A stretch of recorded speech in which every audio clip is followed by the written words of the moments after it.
দর্শক, এটা হচ্ছে লাউ ড্রাগন। এই যে নতুন জাতের একটা লাউ ড্রাগন বেরিয়েছে। এটা কোনো টনিক ফনিক কিছু না, এটা এরকম লাউর মতন বড় হয়, 1 থেকে 2 কেজি পর্যন্ত হয়ে থাকে। আজকে এটা কাটবো, কেটে দেখবো লাউ ড্রাগন খেতে কেমন। আমরা লাউ ড্রাগন খাবো।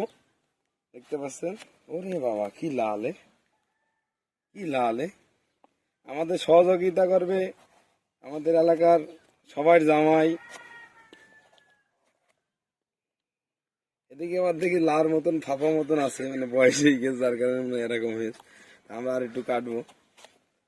লাউর মতন ফেনা বেরোচ্ছে, ফুল লাউ।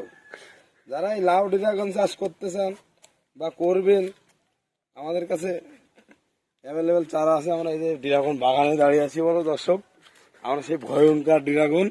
এরা সেই একটা ড্রাগনও 1.5 কেজি হয়। আমরা সেই লাউ ড্রাগন খাবো। এই লাউ ড্রাগন খেতে কেমন আমরা অসাধারণ অসাধারণ